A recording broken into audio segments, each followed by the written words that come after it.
tuning in from, but the weather today where I'm at has been really, really weird. It's been sunny and pretty, and then the next thing I know, a big dark cloud comes over me, over the house, and it's pouring down rain. And yeah, it's just been one of those weird weather days. So wherever you're at, I hope you are staying warm and dry, and we're glad you're here. And let's see, looks like Karen has joined us too. Great. Okay. So let's have Veronica lead us in a little icebreaker welcome.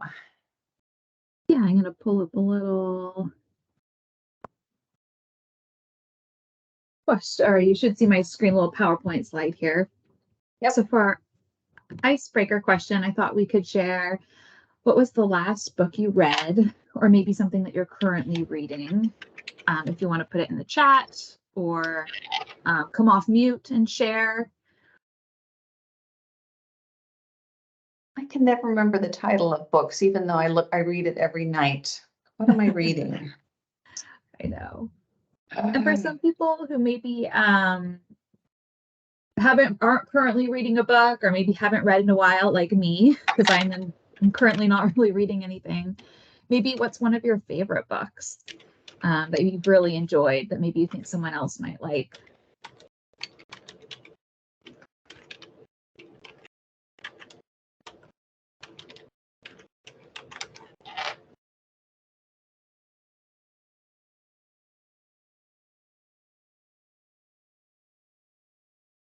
And the last question is, where's your favorite place to read?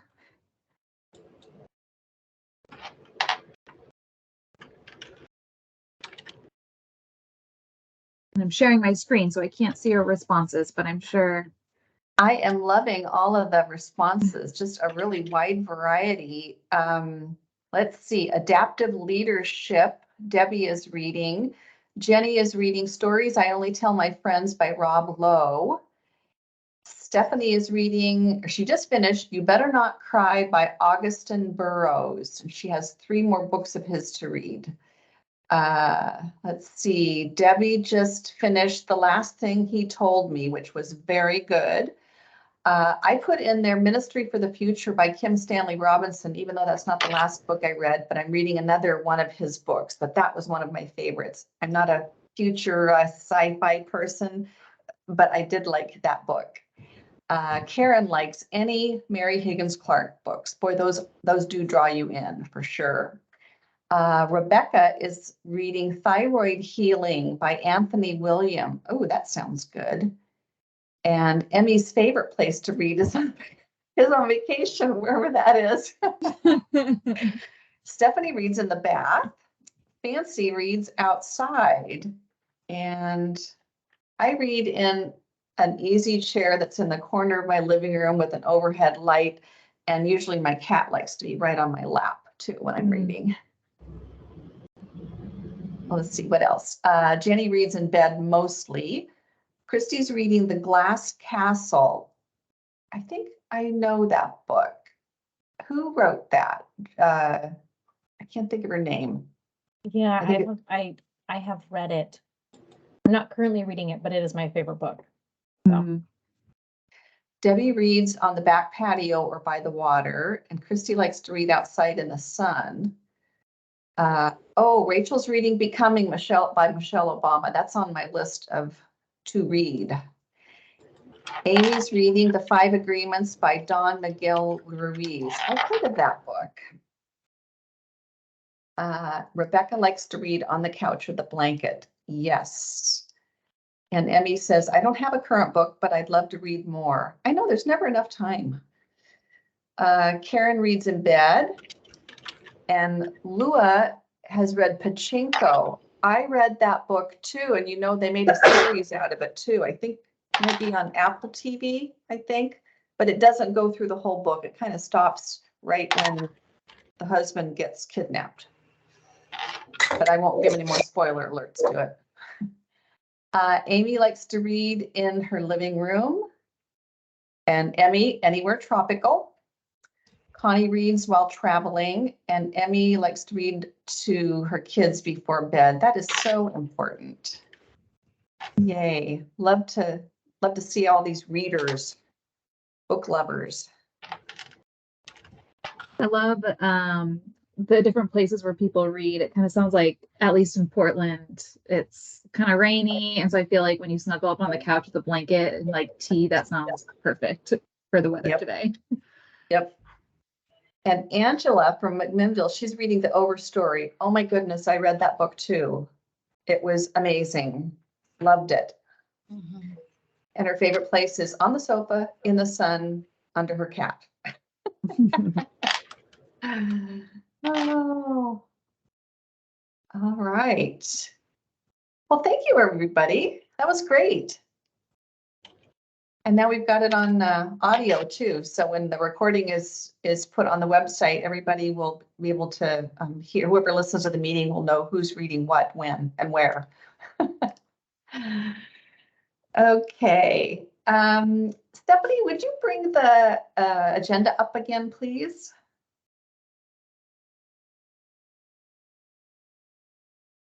Yeah, just 1 second.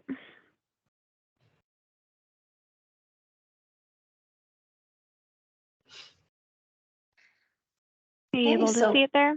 Yes, thank you very much. And thank you for doing the recording. I have my little sticky note here to remind me, but I never remember. So I'm so glad No you're here, problem. Stephanie, because you're on top of it. If I didn't introduce myself already, I'm Teresa Cross. I'm the OEB and PEB Wellness Manager. So really glad you're all here today.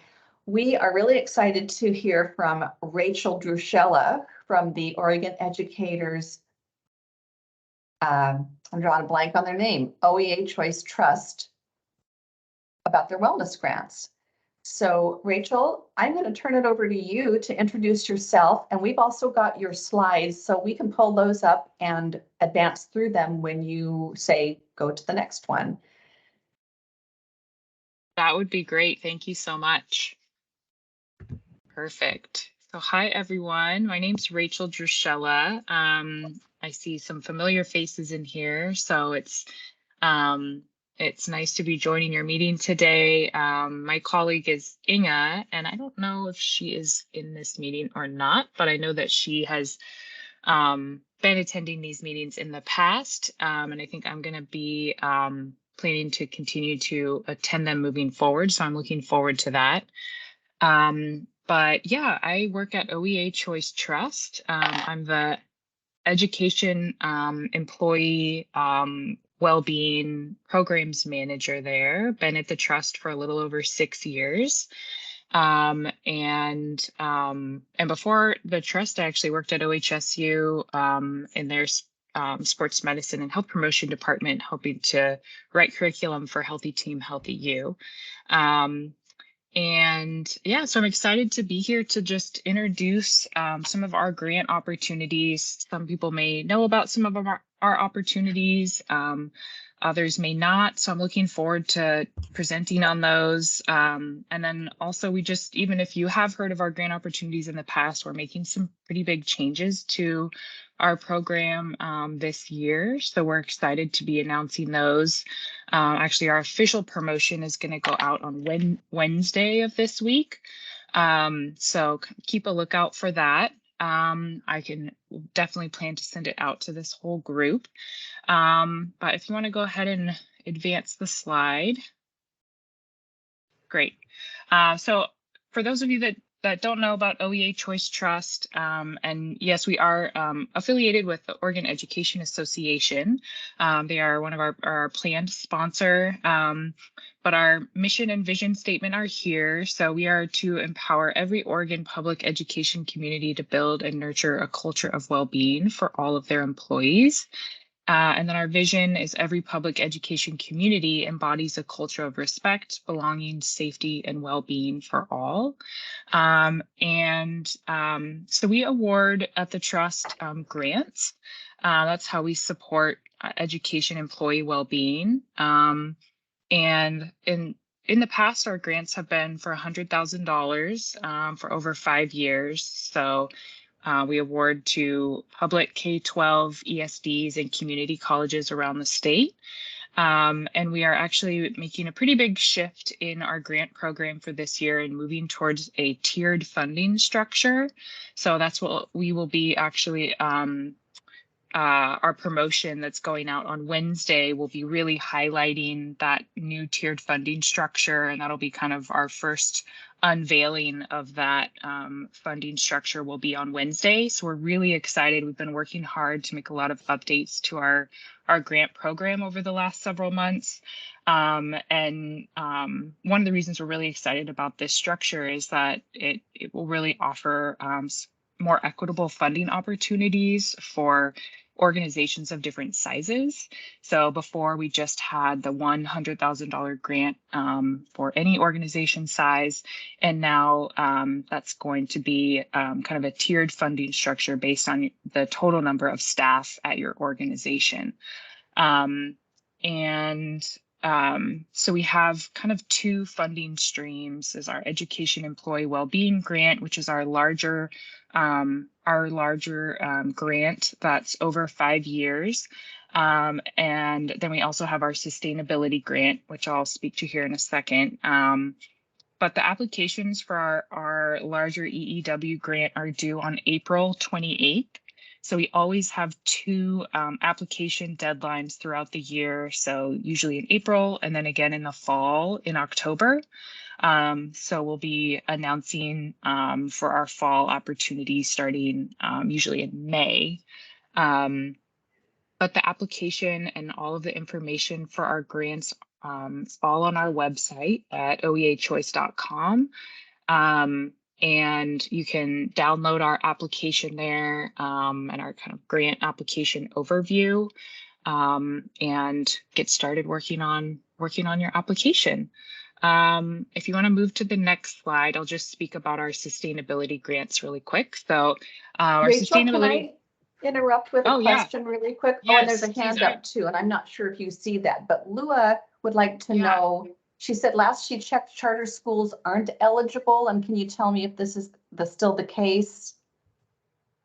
Yes, so charter schools on their own are not eligible to apply for a full grant, but we do really encourage the district that the charter school is a part of to have them be included in the funding. So applications don't just come from an individual school. They do have to come from the district or the ESD or the community college. And so we are happy to work with you to have your district include the charter school in their funding, which I know can be a little tough, but the charter schools alone are not eligible to receive a grant at this time. Lua, if you do have to leave, would you mind putting your email address in the chat? I don't have it on, I don't recognize your name. I don't think you're on my distribution list. So I want to make sure that you get information in the future about these meetings, because there are other funding opportunities out in addition to OEA Choice Trust. Thank you. And I'm going to put something, before I turn it over to Rachel, I'm going to put something in the chat here. If folks, there are several folks who I don't recognize and I don't think I have on my distribution list. So I want to make sure that you get this information from Rachel when it's available on Wednesday, and that I can add you to my distribution list. So I'm going to thank you, Lua. You're in Lackamoot Valley Charter School. Thank you. I'm going to put in the chat here if folks wouldn't mind putting their email address in the chat when you have a moment. Thank you. And back to you, Rachel. Thank you. And yeah, I'm not sure, I'm not able to see what everyone else is putting in the chat. I only see what I'm writing, and I don't know if that's maybe some sort of setting that I have. But for some reason, I can't see anything else that's being put in the chat. Just FYI, in case anyone's asking me a question, I apologize. I'm not able to see it. So it looks like I can see if you raise your hand. So I'll definitely keep a lookout for that if anyone has questions. And then the sustainability grants that we offer, so those are also based on size, but they're not the same tiered funding structure as our larger grant. You can either receive a $5,000 or a $10,000 grant. That's just for 1 year of funding. So our goal with these sustainability grants is for them usually to follow up to our larger EEW grant to help organizations sustain efforts to support their staff well-being. And you don't have to have received an EEW grant in the past, but you do have to have some sort of a program that's existing that you are planning to support. So that can include, activities that you're maybe doing at your organization, if you have an employee wellness team, different things like that. We have all of the eligibility requirements and all of the application information is on our website as well. We do have an application due for the sustainability grants. It's just in a couple days on February 17th, but we also have a fall deadline in October for the sustainability grants as well. And you can't at this time have funding within your organization from both grants. So in the same funding period. So you would have to do either an EEW grant or a sustainability grant. And yeah, so I'll open it up for questions if anyone, if anyone can see the chat and wants to relay any questions to me, that would be great, or feel free to raise your hand. I've been checking the chat, Rachel, and folks are adding their email address here, which I'm very grateful for. Are there any questions for Rachel?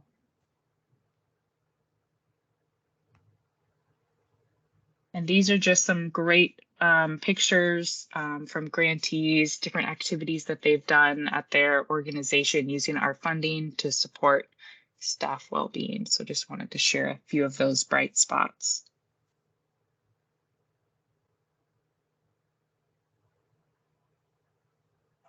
And I will just add too, if you are a grantee of ours, big part of our model is to provide a lot of technical assistance. So we have an amazing grants team that you can receive your funding for up to 5 years as part of the EEW grant. And we provide a lot of technical assistance over those 5 years to help you be successful. Each grantee is assigned a liaison when they start the program with us, and they'll be there to support you throughout the 5 years of the grant. Yeah, it's a really great opportunity. We're really excited about some of the changes that we're implementing this year. We are a big push for a lot of our changes is to make our grants more equitable, accessible, and inclusive to all. And also I wanted to add to another one of the changes that we're making this year is that if you've received an EEW grant in the past, you haven't been able to reapply if your district or organization had received one, and now we're changing that for this year. So as long as you have 3 years, kind of a wait time in between applying again, then you can be eligible to receive those funds again. So we're really excited about that addition as well.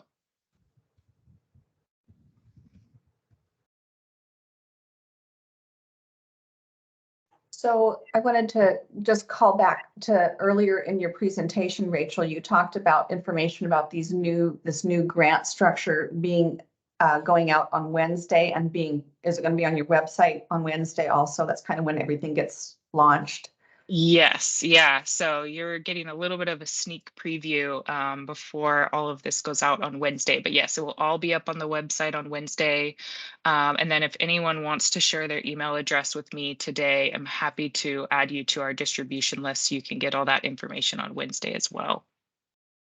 That would be a great idea for folks to do that. And hopefully they'll also be added to your regular distribution list where you highlight the bright spots, where a lot of the grantees and their stories with pictures get featured so folks get an idea of what other schools and school districts have done. Definitely. Yeah. Yeah. Those are the pieces that fill our cups. So that's for sure. Yeah.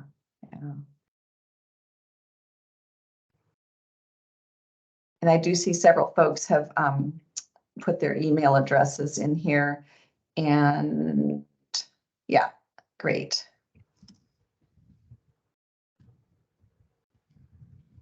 Okay.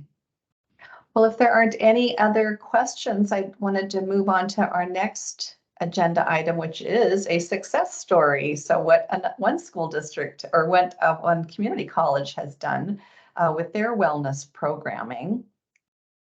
So Tracy, I'm going to turn it over to you to introduce yourself. This is Tracy Nelson from Clackamas Community College, and she's got a success story to share with us. Yeah, thank you. Thank you for having me and inviting me to come and share this. Do you have my slides by chance? Yeah, okay. Yes, they should be Perfect. loading right now. So my name's Tracy Nelson. I'm a full-time faculty up at Clackamas Community College in Oregon City, Oregon. And I've been up at the college now for about 21 years. And we started our staff wellness program about 8, 9 years ago, me and another colleague, and you can go ahead and go to the next slide. We really wanted to, create opportunities and events for improving the overall health and wellness of our employees at CCC, and we've all seen the benefits of having some type of wellness program for our staff in organizations, colleges, schools, all across, the country. So we kind of brainstormed and put our heads together and started to figure out what can we do for our staff to help them be the best teachers they can be, because if we're not taking care of ourselves, it's really hard to take care of our students. You can go ahead and go to the next slide. So I just kind of wanted to give you a little snapshot of what we have been doing, and a lot of this was before COVID, and then I'll talk a little bit more about the OEBB Choice Trust grant that we received and how we utilized those funds. So what we have been doing, and we've been implementing all of these things now that we are kind of moving out of the pandemic, but we have quarterly staff challenges where staff can sign up and be part of a challenge that we do every quarter, and we give out gift cards for the winners, usually the top 3 in different categories. This term we have a pedometer challenge to see who can log the most the most steps, and they submit their points every week. We have been doing quarterly lunch and learns. We went virtual during COVID on these, where we bring in a guest speaker and have them talk about certain subjects and things around health and wellness that are interesting to our staff. And then we've been giving them DoorDash gift cards so they can actually have a lunch while we're doing the virtual presentation. And for those of you that live in an area that have a natural grocers, they actually do community outreach and will come into your organization, your school, and do these for free. And they have a bunch of different topics they'll talk on. So we've been utilizing them. So it's been a free resource for us and for our staff. So I would encourage you to look into that if you have natural grocers stores in your area. We also have a fitness center at our community college that's open to all staff and all of their family. They can come in during those hours we're open and use the fitness center. We also have a staff only locker room that's only available to our staff. We have a male and a female staff room that they have a code to get into and have lockers. So that's been very successful and very well received from our staff to have a place to work out. That's not going to cost them extra money. A big hit before COVID was our 10-minute chair massage. We have a massage therapist, a local massage therapist that would come in. We were having him come in bi-weekly to our Harmony campus. We have 3 campuses at our college. So 2 of those campuses, he would come in bi-weekly and have like a 4-hour time block and do 10-minute chair massage. And we've started re-implementing that again on a monthly basis. And then we also hold health fairs where we bring in various vendors in the community, including our insurance carriers, and just give information, swag, resources around health and wellness. And that's always been really well received as well. We do one in the spring and we do one in the fall. This year was the first time we actually were able to have it in person again, we had about a 2.5-year hiatus because of COVID. And then we always send out a weekly newsletter just with information of going on, upcoming events, and any kind of noteworthy articles. I include a lot from MODA and Kaiser and OEBB and include those into our weekly newsletter, just another way for our staff to get information around health and wellness. So that's, you can go ahead and go to the next slide. That's kind of what we have been doing, like I said, for the last 7-8 years, and just trying to re-implement all of that now that we're more in person. So we applied during the pandemic for the OEBB Choice Trust Wellness Grant. And I have to say it was very, very encouraging how simple it was for us to apply and to get the information. And we were approved to get this money, and we were given a I believe it was $10,000 grant from OEBB to provide opportunities for our staff around wellness during the pandemic. And we started off with sending a survey out to our staff, like, how can we support you? How can we help you? Everybody's remote, everybody's got their challenges, and how can we best support you kind of in this remote world we've all now are living in. And the biggest thing our staff came back with was they wanted opportunities to connect and engage with coworkers. They've really missed the face-to-face, the in-person things that we were obviously not able to do on the large scale that we were before. So once we had that information, then we kind of brainstormed as a group, our wellness group, and came up with some ideas of potential ways that we could help our staff with engaging and connecting in a safe way where people were going to feel comfortable, and also met all of the expectations and procedures that were in place with our county and with our college around the pandemic.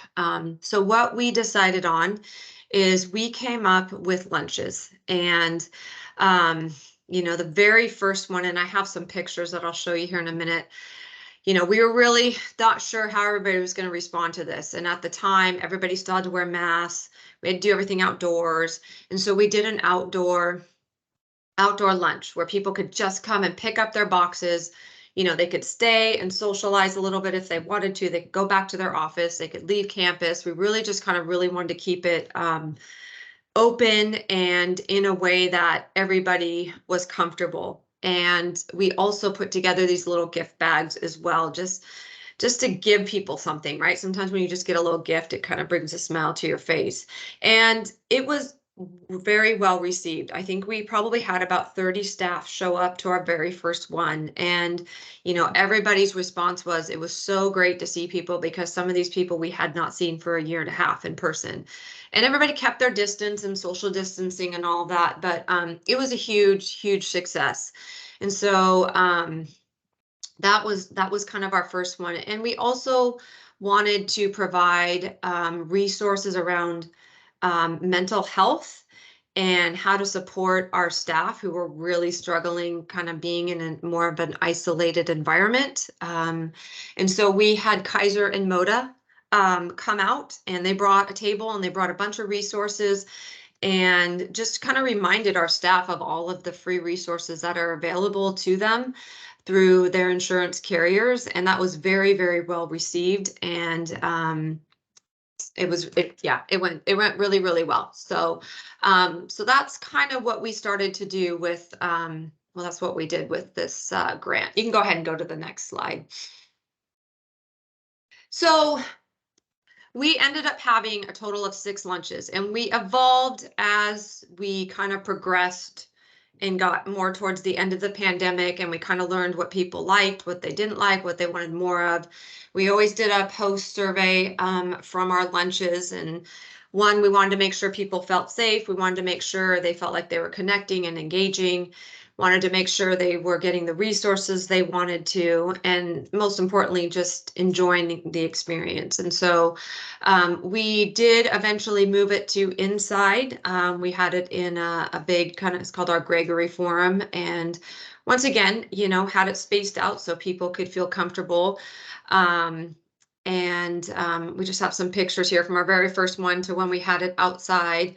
And you can kind of see Moda and Kaiser tables that were there, and then moved it to inside, and you can see the tables as well from Kaiser and Moda. And then I just had a little snapshot of our gift bag that we gave out that had a resistance band, had a little journal for people to write in, some chocolate, just a nice little thank you card, just telling everybody how much we appreciated them.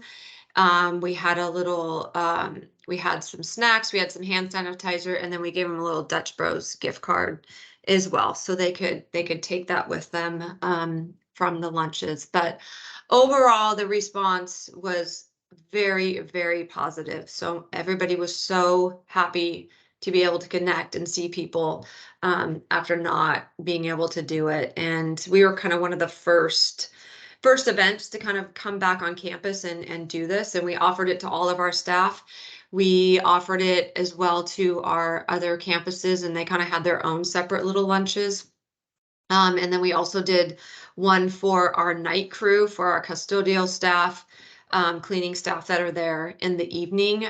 We just really wanted to make sure we were being inclusive to everybody on campus. So it was a very, very positive experience, very well received, and we were so fortunate to get those funds to be able to provide this for our staff. So yeah, so that was what we did, and really, really glad we were able to do it. So I'm more than happy to answer any questions if anybody has anything. Thank you so much, Tracy. I've got a real quick question. You mentioned the OEBB, Oregon Educator Benefit Board grants. Were these grants that you got from Kaiser or Moda as being part of Oregon Educator Benefit Board? Because we, as OEBB, we don't grant funds per se ourselves, but our partners do. These were not through Kaiser or Moda. No. Yeah, this was an OEA Choice Trust grant, Gotcha. actually. OEA, sorry. No, that's okay. Yeah. There's a lot of acronyms, a lot that start with O too. Yeah, it was an OEA Choice Trust grant, and this was actually what we called our rapid response funding. So this was this was a kind of a pot of money that our board decided to set aside to kind of address pandemic related impacts. So we only offered it for last year, and it was a $10,000 grant. And it did have kind of an easier application process, and was a little bit different funding stream than what we normally offer. So that the rapid response ended as of December 31st, 2022.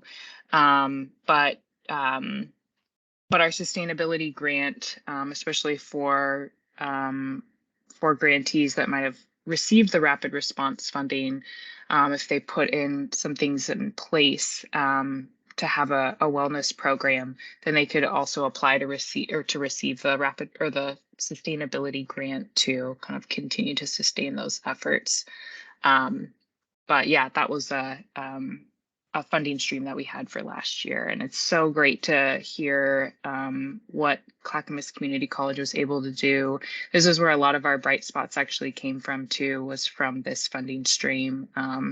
Just had a lot of really great success stories that we were able to highlight. This is great. Yeah, Clackamas Community College, Tracy, and your partner and your team. I don't know how many people it took to pull all this together and make it happen. But this is a very robust program that you offered with the funding. How many folks were on the planning team, and how long did it take you to pull this together? So there's me and another coworker, Michelle Baker, who run the staff wellness program. And then we had a couple people help with the grant through our foundation. And kind of joined our team to help with this. But for all this planning for the lunches and whatnot, we there was about 3 of us that really kind of took it on. And kind of once we got through the first one, you know, that then it was kind of like, okay, a lot easier after that. But just the initial steps are always probably the most challenging. But Yeah. it was definitely a collective effort, and there were a lot of people that helped to make this happen. So Thank you so much, Tracy. Really You're welcome. appreciate you pulling this together and sharing with us your story and the pictures too. What a great thing to do.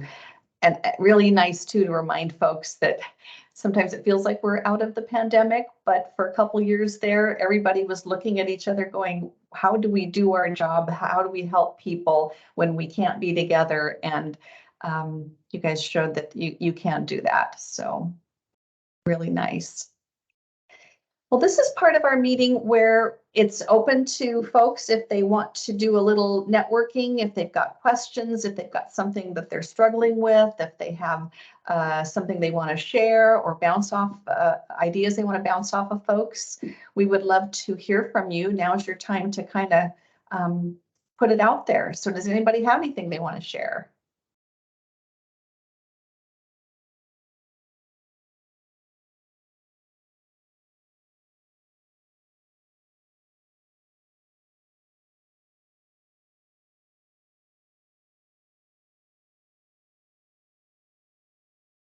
Right.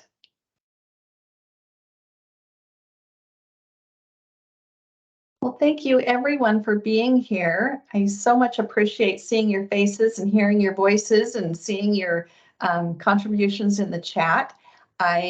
Hopefully, Stephanie, maybe you can tell me, we can capture what's in the chat after the meeting, because I wrote down folks' names, but I know that a lot of people put their email address in the chat, and I didn't write that down, hoping that we're able to capture this once the meeting's over. Is that true? It'll be in the full transcript.